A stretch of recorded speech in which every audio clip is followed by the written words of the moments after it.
good evening, and welcome to Kingdom Christian Cultural Center, our Good midweek deep evening. dig. Listen, I was so excited about the broadcast. I only typed three C's in the title. I mean, C's in the title, but it's all good. God is good tonight. Listen, it's summer in New York. How much happier can we be? The wind is blowing like we about to get one of them summer storms. It's gonna rain on your head. That's what my wife just Rain on said. your head. That's what's up. That's good sleeping weather right there. Pray you Yeah. all had a blessed day. Let us know you're in here in the chat. Say hello to us. Good evening to you. A Facebook user. Good evening. Say good evening, Kingdom family. I've been waiting all day for this. Who's Who is that? Tell me who it that? is. Yeah, I I, wonder who I that is. then Unique is on, and Reverend Deirdre Hill is on. Minister Yvette Fred. is on, and Coco is on. It's good to see you. Good to see you. All of you say what's up in the comments. Hit the share button. We are gonna unpack a part two of that healing series that we talked about last week. And man, I'm just blessing God for what he. Oh, that's Sugar Mama. She be Sugar hiding Mama her name. Miller. Oh, I I. got two Beatrices. Oh, okay. And Well, mom let or me. daughter? Oh, they said tell Hiding. Facebook don't be hiding my joyful name. That's what she said. Hi, Ella, Pastor Ella. Pastor Ella's Oh, yeah. on, and Toya. Yeah, that's it. Oh, that's Beatrice Miller. That's daughter. Ella. That's not mama. That's Daughter, that's not mom. yeah. I That's they hiding your name. Facebook. know, that's crazy. That's whack, Yeah, Facebook user. it is joyful. All right, good. So listen, we've been talking about healing from trauma in our lives and bad experiences. One of the things that I found about the book of Job is that really what it did establish was that bad things can happen to good people. There's not always some nefarious reason for disaster. Sometimes the Lord allows it for his glory. And of course, Job's ending was greater than his beginning, but the process was so painful and so heartbreaking that many people, their faith is not strong enough to endure that kind of trial. And so it was a compliment to him. God was boasting on him that my servant Job can handle this and Right? keep his integrity, even though the devil said he'll curse you to your face. He'll Well, curse you to your face. he said, have And you man, considered him? Because he's worthy to be considered. so you should be flattered if you've gone through the Right. kind of trials in your life that That's right. tested your faith and you're still standing. Look Hmm. at Marcella nodding. Look at. It's just that when I think about Job, I think about Job and I also think about Peter. Like Job got no real warning. It was just because of his righteousness, and he always prayed and everything before his family because before they did something, he was giving sacrifices unto God. And then God said, "Have you tried my servant Job?" But then when you look at Peter on the other side, Jesus said, "Satan wishes to sift you as wheat." So he got a warning that was going to be able. It was about to happen. He said, "But I pray that your faith fail you not." So Hmm. two different types, but That sift you as powerful. we were talking about that this morning about how the devil he was cursed to eat dust, and that of course man had been relegated back to dust because God said it in the curse, thou art dust and to dust you shall return. But here's the kicker is that the enemy, when it says he desired to sift Peter as wheat, it was because we sieved wheat in order to prepare to eat it, to make it into something edible. And when you are fruitful and faithful, the enemy cannot devour you. You're not even made of the stuff that he is able to digest. But watch this, it's so good. When you're walking by faith, he can't really touch that. But the moment he can cause your faith to fail, then you become serpent meat. Yes, you do. Serpent Ah, me. woo. Yes, yes, yes, yes. And Job had so many around him that was like, "It's your fault. Why don't you just curse God and die? Like you're miserable." And he Hmm. had to hold on to the faith that he had. And as Minister Marcella said, that he practiced. It wasn't a faith that became apparent or strong in the moment, in the season of trial and testing. It was a faith that had grown because it was a practice to offer sacrifice and do all the things that he did to cover his family and to be blessed, to be a blessed man. My God. And So he also said, is it that I should only accept good and not bad? Hmm. Job had a very mature perspective of the grace and favor of God on his life, that he never forgot the goodness of God no matter what was going. And sometimes the enemy can just be unrelenting in his attacks and bombardments and cause you to forget what goodness God has done for you. And he says, I could take it both from God because I trust his character. Yeah. And he did not charge Hmm. God foolishly. That was it. If you don't know why, then don't say Yes. nothing. Don't say nothing. So we were But we talking are, about. Go ahead. Go ahead, huh? I said, but we all want to be like Job in terms of God being able to consider us, but we don't want to be like Job in terms of what he had to endure Door. to bless him. Yeah, We no, want to be upright. We want to be one that God can trust. We want to be the one that eschews evil and all of those things, but we don't want to be the ones that to have to go through those seasons of testing. and we all have them to certain degrees. I think Job's test was hyperbolic. It was just, I mean, Huh. 10 children die in one day. One day. Marco. And then cattle and all of that the next Yeah, day. you It's lose your just, wealth, your businesses, and then your friends is just they won't even let you rest in your misery. They just accusing you. It just came from every direction. and then And his wife too. Like, why don't you just curse him and die? Like I don't even know who you are. yeah, Like, no. yeah, you sound like one of those foolish women. Yeah, that Hmm. one that was pretty strong. I don't know if I would have said it that way, but I I don't think I mean, would have gotten him. she was cool when the blessings were coming. Absolutely. But And it doesn't talk about sometimes her going to sacrifice with him. So yeah, but I don't know that she was bitter. To see somebody you love going, not suffering. just Yeah. losing everything, but then it attacks his body. It's like, ugh, just figure out a way to get relief. And I just thank God that he did not give up the fight, the good fight of faith. And so we were talking about that as an introduction to the fact that bad things happen to all of us, Hmm. and they have deep impact on our psychological state of being, our emotional state of being, our physical state of being, our ability to relate to other people. And many of us are handicapped by things that have happened to us in our past.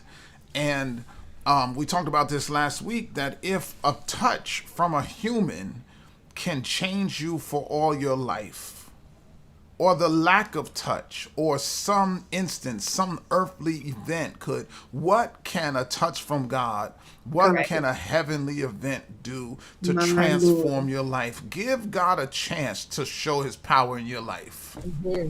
That's right. Mm-hmm.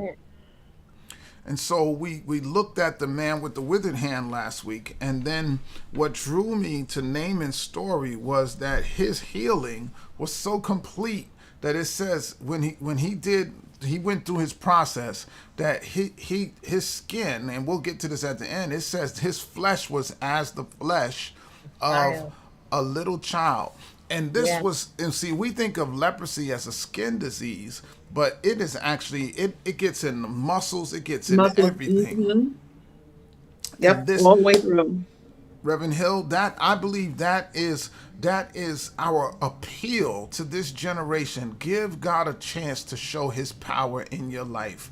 Don't be bitter by what he's allowed, but give him a chance to show his power, to restore you, and to make you better than you ever imagined you can be. I believe that's it. Complete I healing was is. listening. I'm sorry. And I No, will say that I am a witness to that because of the stuff that happened as a child. And when you're going through it, you don't understand it, you can't understand why. And then when you're a new believer and then you're questioning, like, I can't understand why. But then once you become seasoned and you understand God, and not that we'll understand him fully, but you understand the process of what you go through, then you see that there was a bigger picture than what you see. You only see the small picture, but God has a bigger picture for why he has allowed what he has allowed.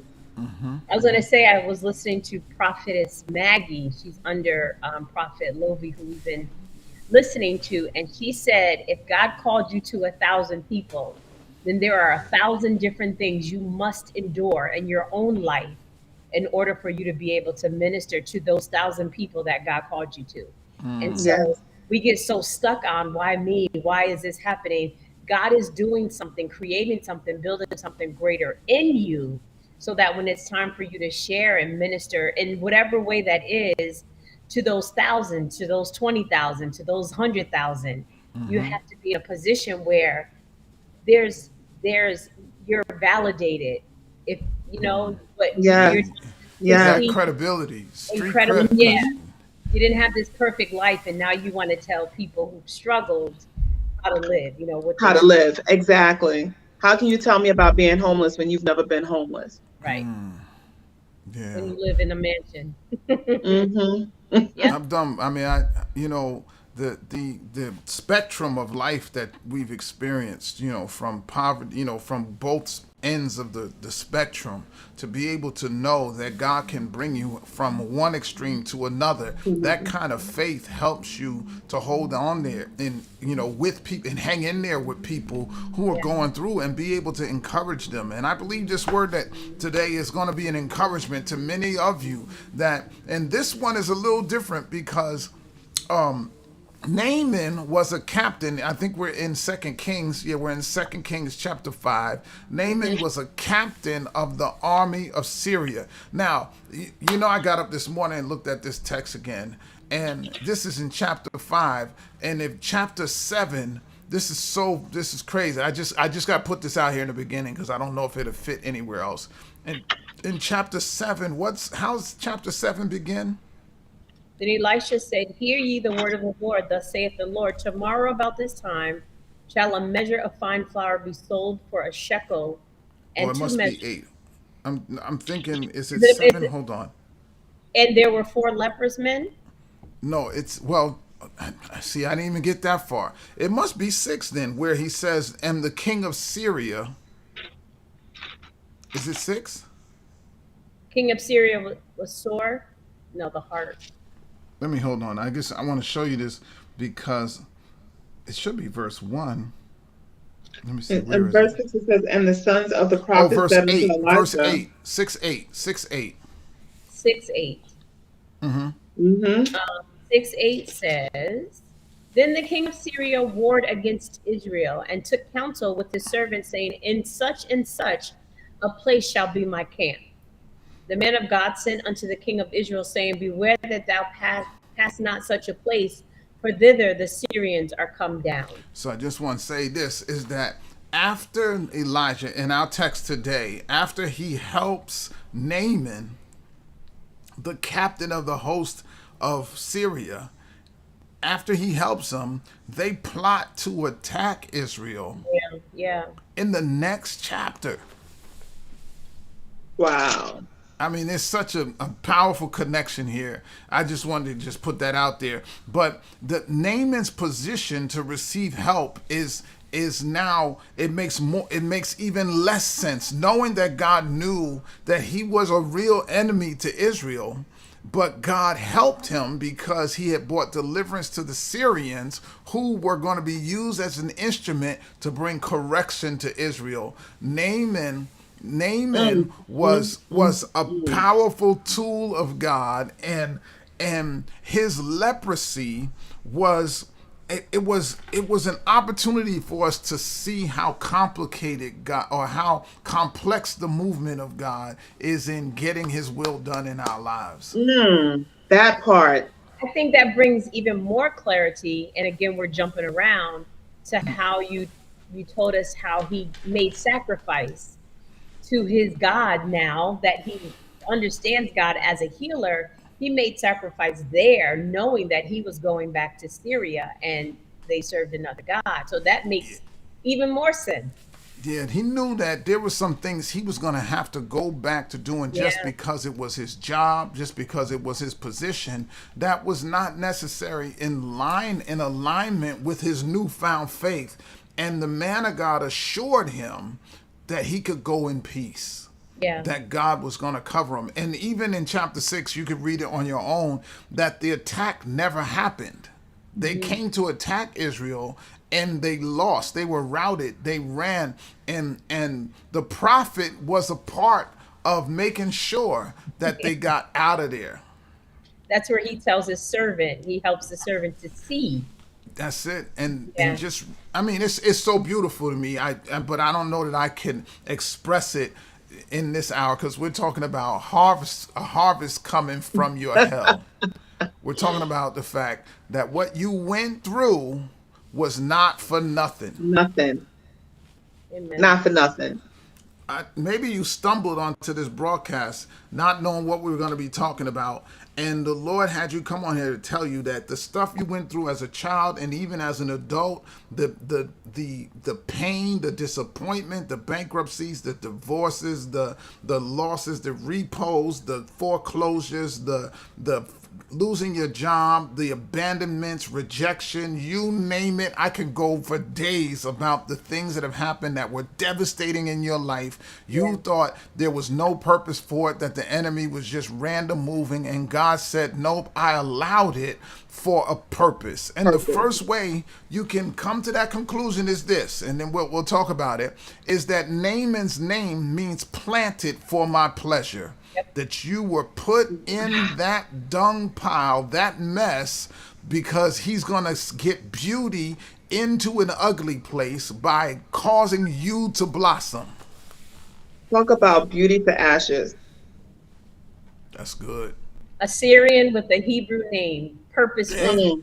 from his birth, he was purposed to do greater.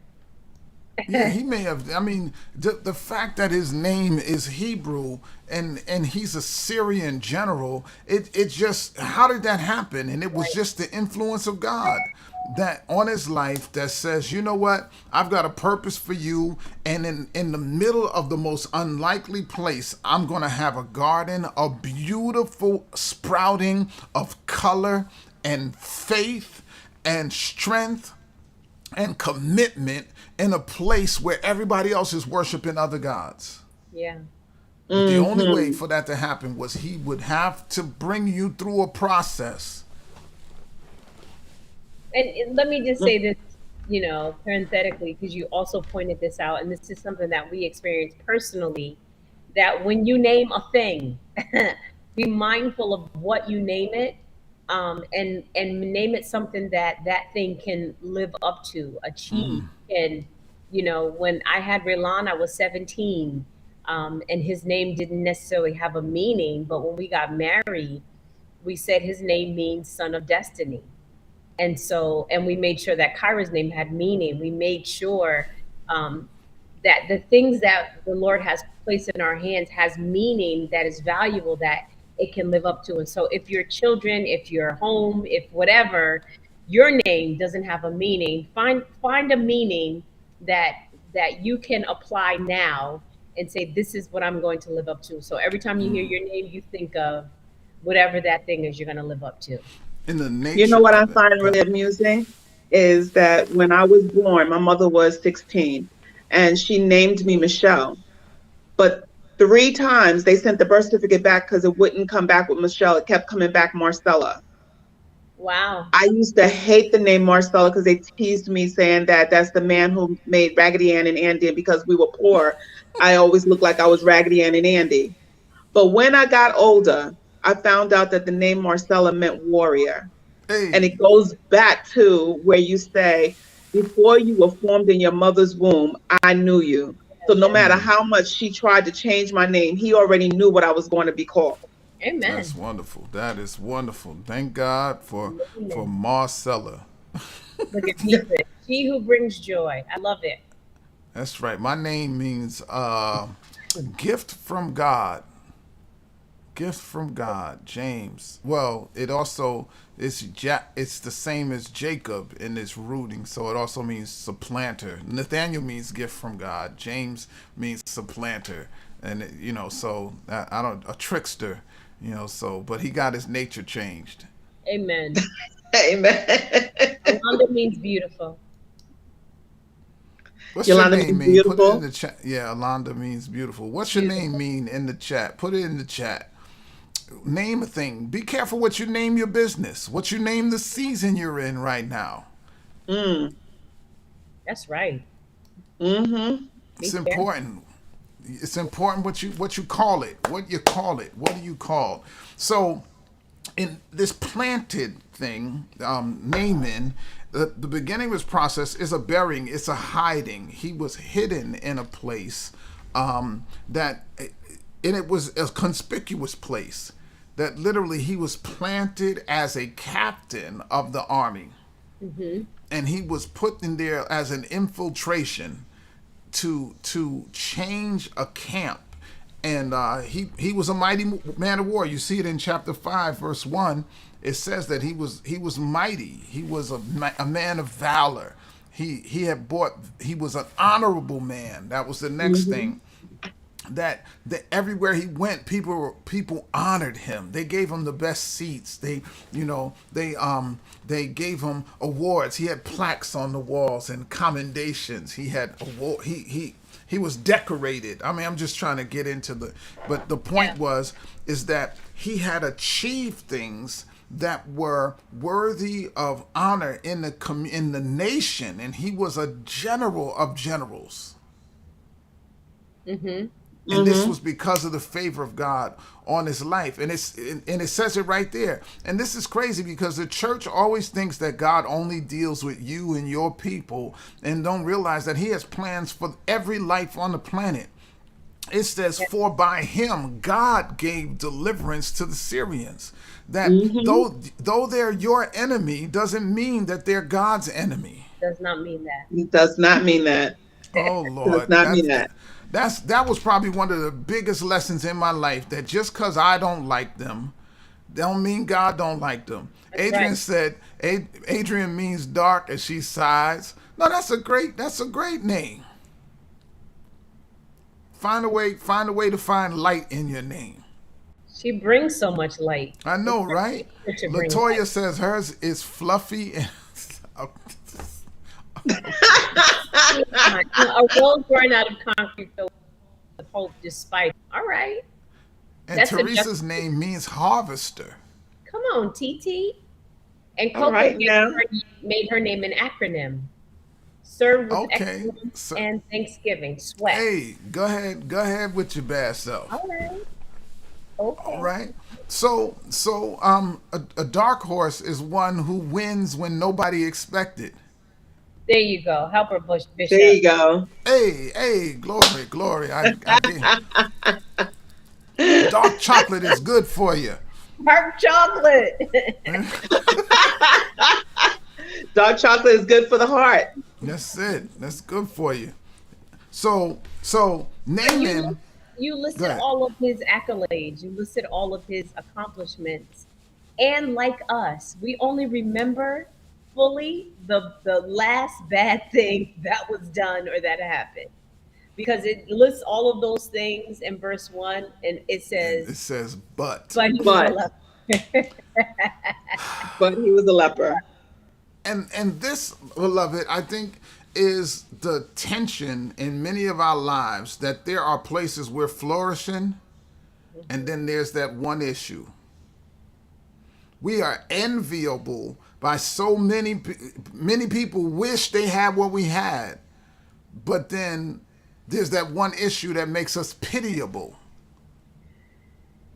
And if we see it as such, then it is pity. But if we see it as I'm flawed, but God, But God.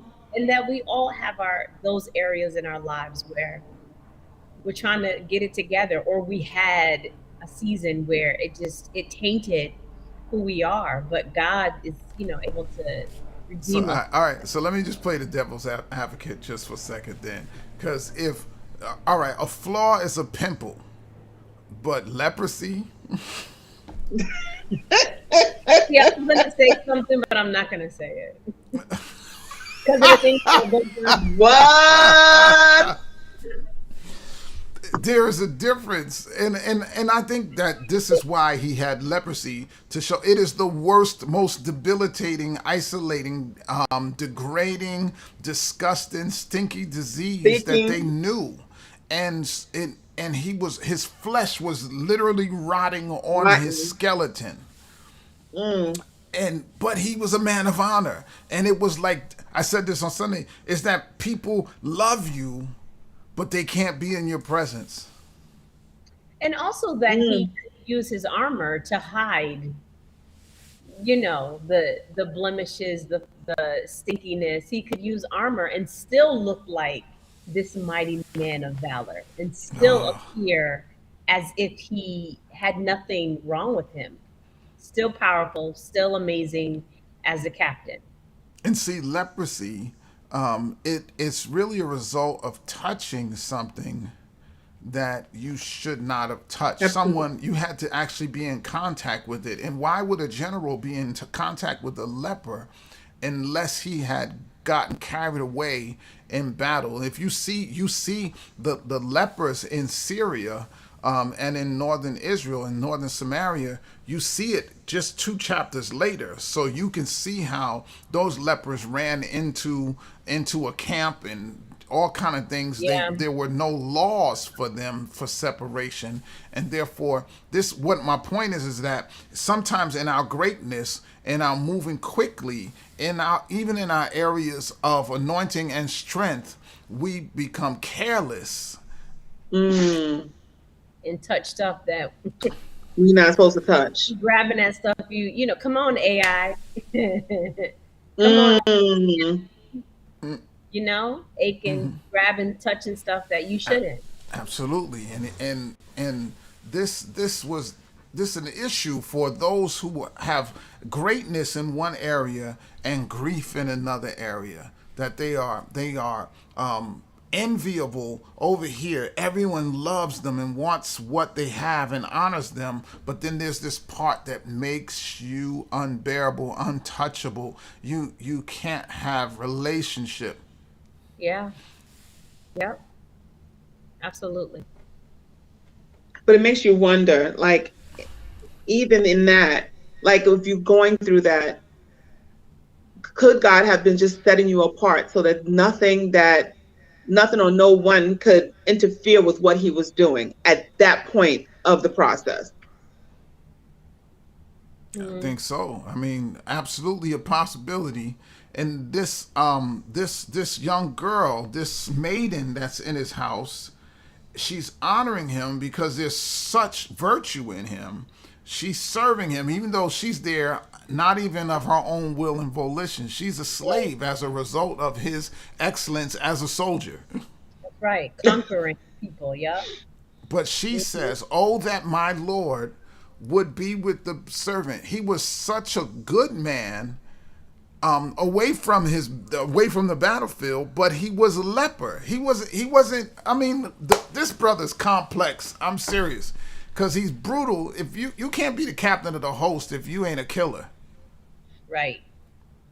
And the mere fact that she is wishing that he would recover from it. You are a slave to him. Why would you want him to recover? You would think you would want it the other way around so you can get away. But no, you're saying you want him to recover, which Yeah, he speaks a was, lot about him himself. and about his character. You're absolutely right. So he has integrity. So Carter, Deacon Carter says maybe. I mean, yeah, Deacon Wright says maybe, just maybe, this is why COVID had to happen. I'm not sure where in the conversation that came, but let me know where your head was there. But Beatrice, Facebook user, said, "How can you trust or even like people when so much bad continues to happen, even when you continue to try to do good?" Be observant of those people who you are still around. Sometimes those bad things keep happening because God is trying to shift you and move you so that you can begin to rely more on him and not on those people, especially if they keep failing you. Absolutely. Yeah. Sometimes people have they have worn out their usefulness in our lives, or they were never useful, and that sometimes it's just an indication for you to make a decision Yeah. to cut your losses, as they say. I think it's an indication too of your eyes being open now, especially if you've always been around them. Now you're beginning to see To see spirit differently. they were not for you. And that's tough because you're accustomed to being around them. But if you want to get away from that behavior and see that kind of change and see your behavior reciprocated, right? You love and you give and you care. You want to be around people who do that back for you. Then you have to be willing to trust new people and trust who God brings you to. Right. Yeah. One of the things I had to find in life, that I had to say goodbye to people I even liked. Yeah. They weren't bad. They just weren't. They had no. They didn't match the season of my life any longer. And I didn't announce, okay, we're done. I like how Pastor B always put it. He's like, he was very good at jacks. He played jacks every day. He did his onesies, twosies, threesies, foursies, fivesies, but he doesn't remember when he stopped playing jacks. He just outgrew it. One day, he didn't say one day, okay, I'm not going to play jacks anymore. It's just my interest, my life moved on, and other things caught my attention. And many times we are holding on to things because we think other people need us to hold on to it. But if it served its purpose and it's finished, move on. You don't have to make any announcements. Just, don't call them. And then sometimes God moves you out the way. And I remember when I got sick, I was always there, and God moved me out of the way, and everybody started becoming distant. I'm like, I was always there. Why was anybody around?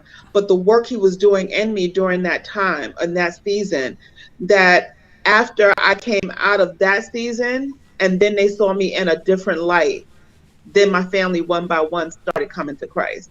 So we don't realize sometimes when God, the very thing we're trying to hold on to, God is trying to remove from us because he has something greater for us to do.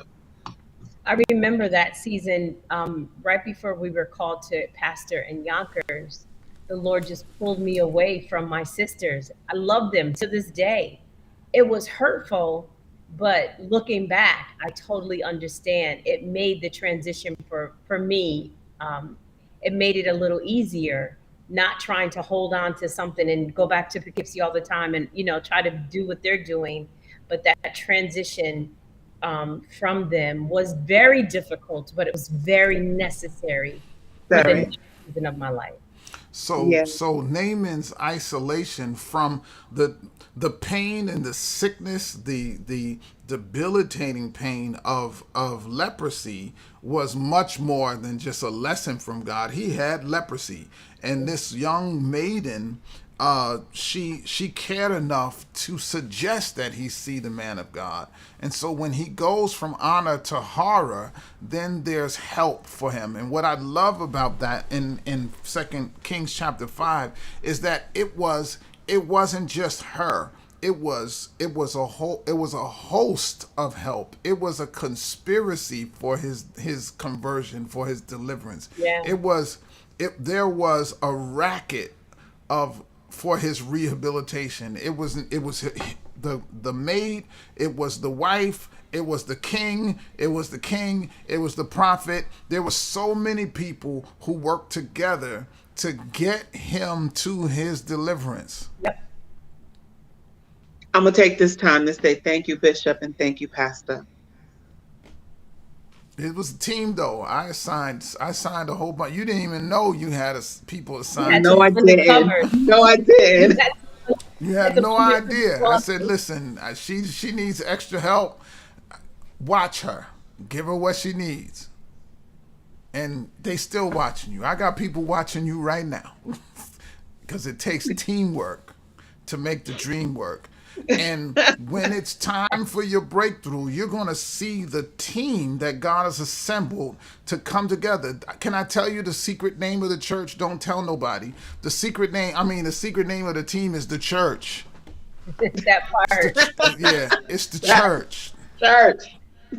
That It's part. it's a fellowship of believers that each one of them get you closer to what you need. If you're trying to heal on your own, you've Can't washed do it. in the rivers. You washed in the rivers of your own town, and it did nothing for you. You got to go see the prophet in Samaria, wash in the dirty water of the Jordan. But the only way you got there, because a team moved to get you there. Mm-hmm. Yep. All those catfish. No, I can't stand them church people. Yep, the enemy's got you feeling that way, That so way. you can keep your leprosy until it kills you. Mm-hmm. My Yes. Lord. Woo. Lord. If he can keep you not liking those church people, he can keep you from your deliverance and keep you from your healing and keep you from hearing the truth. And I'm saying, I'm not talking about being around just the busybodies. I'm talking about being around No. people who genuinely care about you and know that there are solutions to what you're struggling with. Mm-hmm. Mm-hmm. And know that you're not alone.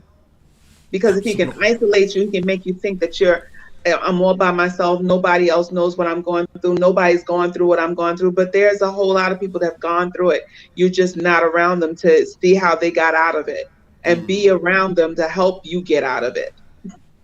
That's You it. listen to the enemy. Yeah, Reverend Deirdre said, "Don't keep your leprosy until it kills you." You know, you're trying to be alone and hide yourself and hide the state that you're in, and you're dying. He needed this Mm, people to, write the letter, send there. I need the prophet. I need the handmaiden. I need all of these people to help me get to my deliverance. There was a commercial. I think it was about mental health or one of those things, and a depression. I think it was. And there was a guy sitting on the weight bench, and he was bench pressing, and the weight was too much for him. And his friend was right there saying, "Do you want me to help? Should I?" No, I got it. No, I got got it. it. I I got got it. it. I got it. And he choking. Listen, use your spotter. Ah, Please. They're there Don't for be so proud that you choking. Yep. God Yep. gave us a team, and he uses people to bless us. Yes, you want to go directly to God, but he uses the hands of men. I love the passage. We quote all the time, "Given it shall be given unto you, good measure, pressed down, shaken together, running over." And what we want to say is that God will give into your bosom, but that's not what it says. It said men will give men into will your give unto your bosom. bosom. That's right. He sent the men of God, the women of God, to minister to you.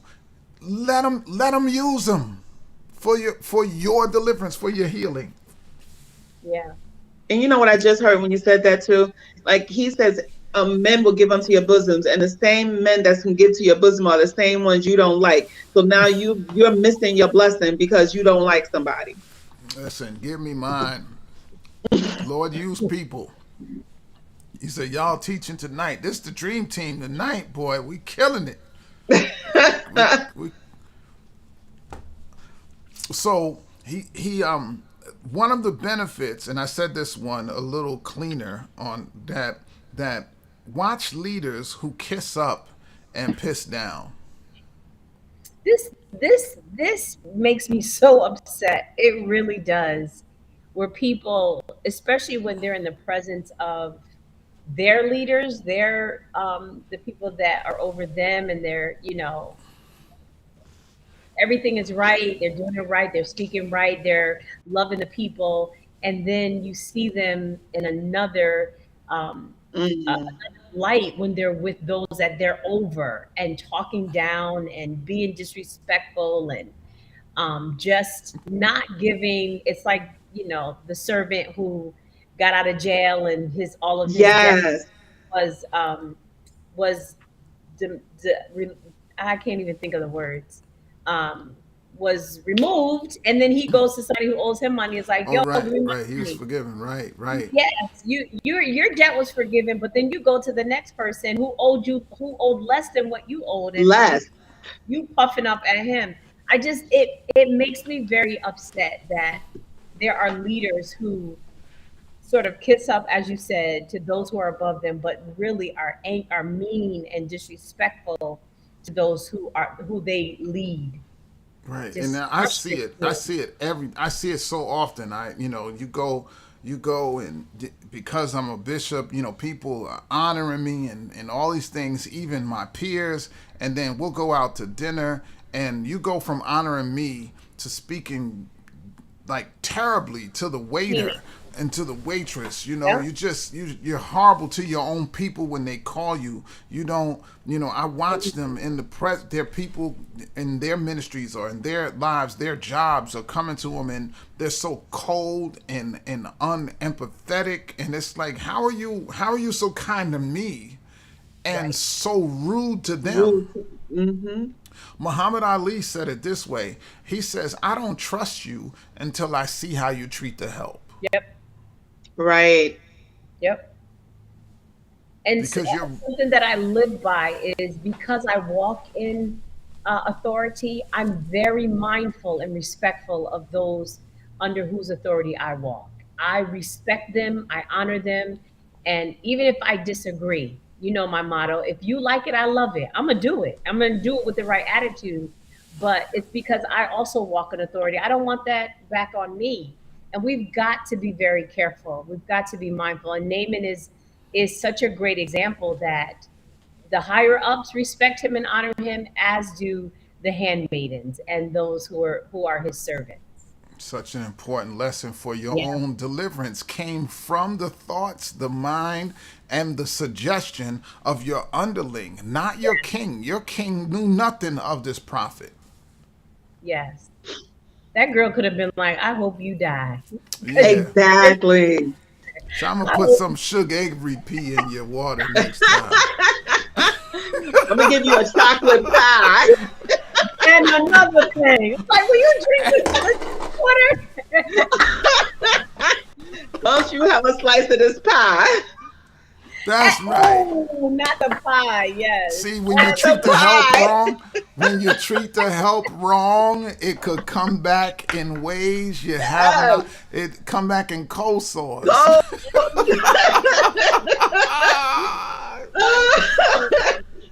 I can co-sign that coleslaw if you want.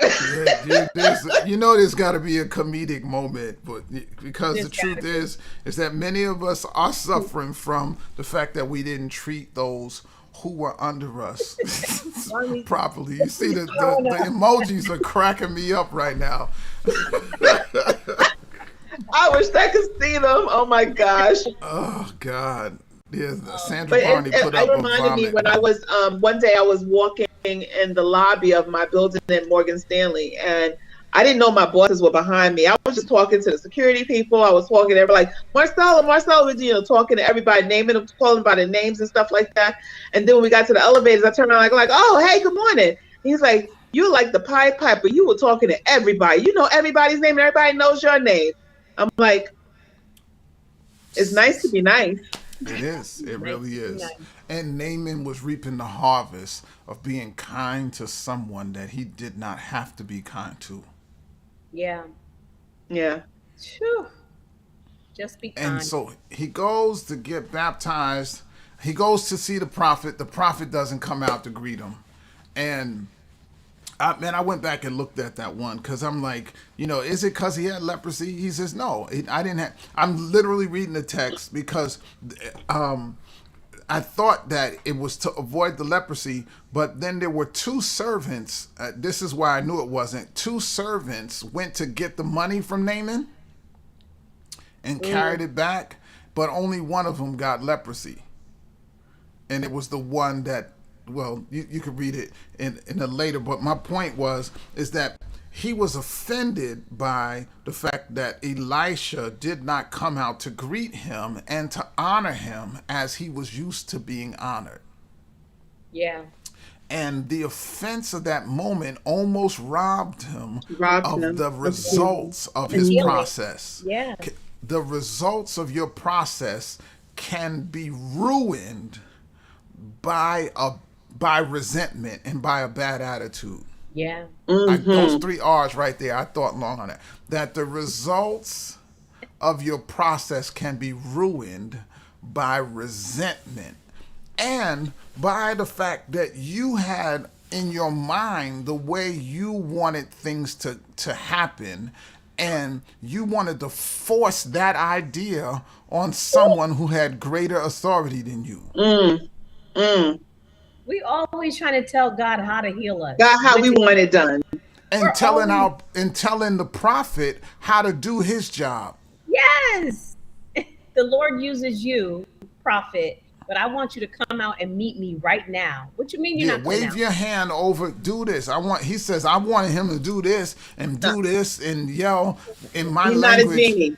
He's not a genie. No, he did what the Lord told him to do. And here's the point. Sometimes you don't agree with the process that the men and women of God employ to give you what God told you he was going to give you. And then you miss your blessing because you got offended. That's right. Mm-hmm. Right. Oh my gosh. The prophet prays for you, doesn't lay hands on you. So now you're offended. You know, the woman of God sends you to go pray with someone else or do this, and you're offended because she didn't do for you the way you thought she should, or the way you saw her do it for other people. And now you don't get your blessing because you're walking in offense and not in healing. I can see Elisha in his tent going, "You sick, not me. You can do it or not. I don't care. Don't bother me." Right. Right. Right. Right. Deidre said he wanted a flash mob production. He wanted everything to just everybody break out into Mob dance. production. Naaman's here to save, just What song did they dance to? We don't talk about Bruno.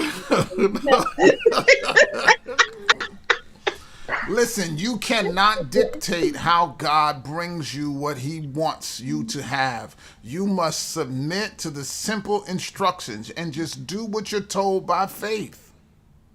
So true. Again, his servants. It was his servants that said to him, "Master, Father, how about just doing what the man of God said? Because if he had told you to do a hard thing, you would have done it. Go dip 7 times." But he says, go to the Jordan. He says, hold up. Aren't there some cleaner? Why do I have to go to the Jordan? Aren't there some? This is Elijah. How's that working for you? Go ahead. Right. Times in those other rivers. I didn't tell you to go there. Yes. It's such a powerful part of the story because he almost missed it. He got to a place where he was ushered to the place of his deliverance, and he couldn't follow a simple instruction because of his own pride. You know what? That's like coming to the altar, needing your healing. Your healing is there, and the person that's coming to give you the healing, you don't have a problem and don't believe that they're a minister. You don't believe that they're a pastor, and you don't want them to touch them because you want that pastor or the bishop to come to you, and you just lost your healing. My God, the way Marcella was clapping, I have a feeling when she starts laying hands on folk, they're gonna be falling out. I see it. They're gonna be all out. Pow! I mean, they're gonna rise off the floor when as you pray for them. But she's like, and when. But listen, you cannot despise the vessel or the means That by God which chooses God to use. chooses to deliver you. Yep. Can't do They're it. not the one needing it, it's you. It's you. Kill your pride. It's so important. It's so important. So If something's wrong with them, let God deal with them. Just trust and believe and follow God's process. That's all. absolutely. So he gets to the Jordan and he's there alone. Like no one else can do this process with him. He baptized himself. Yeah. Mm-hmm. 7 times. Do you think he slammed back in the water? I always see him like going down and coming back up and coming back up. Down and coming back up. Yeah, like a bouncing ball. Boop, And he washed the water. He wipes the water off his face and then goes back down. Goes back down. And then the 7th time he comes up clean, and his skin is clean and fresh, like that of a child. Mm-hmm. That God Which can. Go ahead. Yeah. Go ahead. No. When you shared that part, it just, my mind was when you talked about the scars and the, what he had from battle. Because he was a soldier, imagine, I have a huge scar on my stomach, and I was just thinking about how self-conscious I've always been all my life because I had it from a little girl, from surgery. But to be able to be healed in your skin, your flesh, like a child again, there are no scars. The scars on your knees and your elbows, and they're just gone. And you were a soldier, and the piercings and how they healed and just gone. That is so powerful. That is powerful.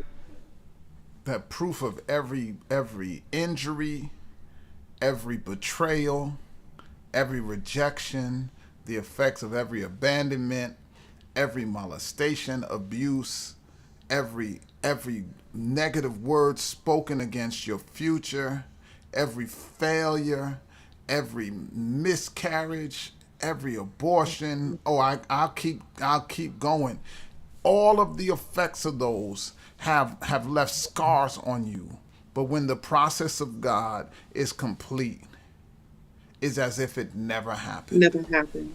That's so beautiful that you go to God for leprosy and he heals you from everything. You go to God for this thing and you think the process is too much, but it's because he's going to do a deeper, greater work. And we can't limit him. He's going to heal you completely if you let him. And it reminds me of when the prophet told me that he said there was somebody that was sick, and I raised my hand, and I just getting diagnosed with fibromyalgia, and I'm thinking he's talking about healing that sickness, and he says your sickness is because of what's going on in your heart, and then the process that happened after that. That's that healing. Sometimes you're looking for one healing, but God is trying to do another work of healing in you. Yep. Yeah, wholeness. That's what Phyllis said. It's such a beautiful story that and hope for us that we can recover. And that word recover in the text, it says that bring him to the prophet that he would recover from his leprosy. The word recover means harvest. That he would harvest him from his leprosy. The leprosy was just the dirt he was planted in. That's good. And now he's being harvested as fruit, as beauty for the Lord to enjoy. Mm-hmm.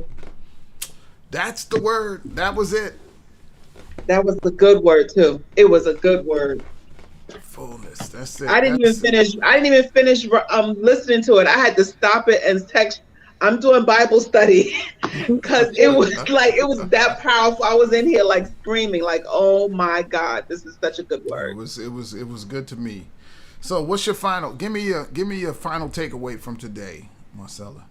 Minister. My takeaway is just go with the process, even if you don't like what it is. Go with the process. Everything we do has a process. And if you go through the process, you're going to get to the other side. This hiding and hiring and honoring and horror and help, everything it's a process. There's levels to it. So anything you're looking for is a level to it. And if you skip it or want to try to you're not going to get it. And don't be upset with how it's coming because it's not the way you expect it.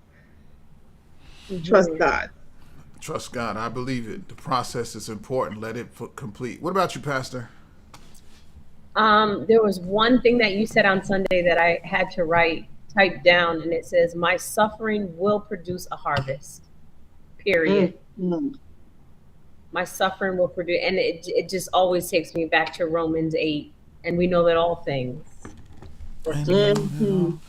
I think that was, if anyone comes away knowing that what you're going through wasn't for nothing, that was the point of the encouragement from the Lord. You know, you also said your pain and suffering is going to have a reversal effect on someone else's with their healing. That's it. He went home and they saw what God did for him. Yeah. And many people came to faith because of that. I know it. Mm-hmm. This story wasn't for nothing. Your testimony is going to reverse somebody else's life with great power. Listen, thank you for joining us tonight. I'm glad we had a great class. I know God is ministering to you all, and I pray that the process of God in your life would be manifest, that you would see the greatness he has in store for you, and your liberty and freedom and your healing would be a testimony to your family in Jesus' name. Listen, Kingdom, we love you so much. You're always so supportive of the ministry. And of course, on Tuesday nights, we do encourage you to bring your tithes and into the storehouse. And so you can give by text the word KCCC to 28950, or you can give via Cash App at $ KCCCYonkers, or visit our website at kcccyonkers.com. We've got wonderful things going on in the ministry. We're planting churches and wonderful things. You are helping the gospel to be spread by your generosity. Continue to sow into the ministry, that we would not just be mega in the sense of having thousands in one place, but mega like the aspen tree, that we are just multiplying over and over and over, and growing the network of churches that bring the true gospel and the purity of God's love to communities around the U.S. and abroad. We love you guys so much. We want to encourage you to, if you're not have not already registered, August 18th to the 20th at the Stamford Hotel in Stamford, Connecticut. The Know Your Worth conference is coming together. The women of God are descending on Connecticut. Yes, under the leadership of the woman of God from Schenectady. See what you did there. I see what you did there. You see what I did there? Connecticut, Schenectady. And you can register by emailing hmknowyourworth@gmail.com. If you're looking to grow in the Word, we do have our Bible school opening our first semester in September. www.newyorkbible.global. You can go and click I know everyone's going, Pastor, let's move it. Listen, just click the apply now. I promise you, we're working, and we're gonna get you all registered. Our first course is September 8th and 9th. It's going to be on rightly dividing the word of truth, how to study your Bible, how to get the most out of your time in study. And we're going to be a 5-hour course over 2 days there. And then our regular courses begin September 26th.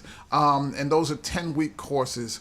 Go and apply now, and you're going to see God move in your life as you grow in the Word. Listen, thank you for joining us for our broadcast tonight. Kingdom Christian Cultural Center of Yonkers loves you, and God loves you more. Have a blessed day, and be strong in the Lord. Good night. We are kingdom, and we have authority.